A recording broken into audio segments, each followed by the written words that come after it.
Say, Dr. Korb, I observed the same thing the chairman did. I'm a little more hawkish.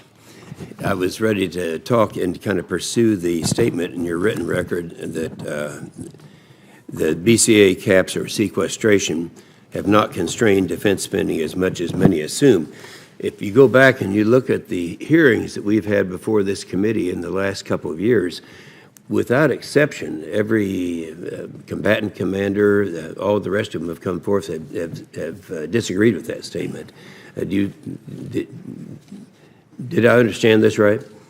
Well, what I was saying is that when people talk about the BCA caps, they do not take into account the fact that you have given them relief. I looked it up going back to when it was passed, roughly about $20 billion a year over the last 5 years. So that's about $100 billion in relief. For example, the budget that in the NDAA this year was roughly, you added $3 billion more to the number that you had given last year.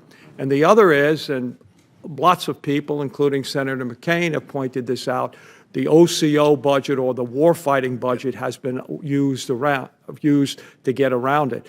The best estimate by the DOD controller for FY17 is about $30 billion.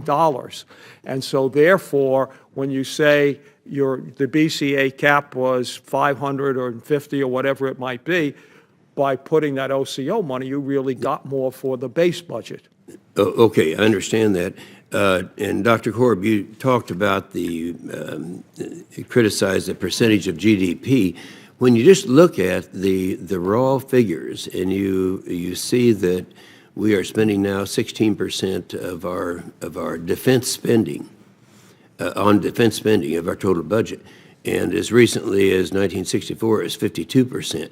I mean, something has changed. We were wrong then, or are we wrong now? What do you think, Mr. Wood? I think we need to fund defense commensurate with our interests and challenges to those interests. So I agree that there has been some relief given in BCA, but BCA was never intended to provide adequate security. In fact, it was the opposite. The Budget Control Act and sequestration levels are meant to be so painful that it would force the super committee to find $1.2 trillion in savings in other areas of the budget. So when that failed and these painful cuts were enacted, it was supposed to be painful, and we're seeing the consequences of that. Further, the relief wasn't total relief from BCA cuts, and it certainly doesn't account for the ongoing cost of operations. So where things get worn out, blown up, people are injured, you're using fuel and bombs and those kinds of things, a marginal relief on a year-by-year basis doesn't account for that. So I think the priorities are out of whack. Okay, I think that's key right there, because people say that where is it going to come from? Priorities. I disagreed with, I don't remember which one of you said that it's an equal concern. I think defending America is the #1 concern. I mean, that's the way I've always thought.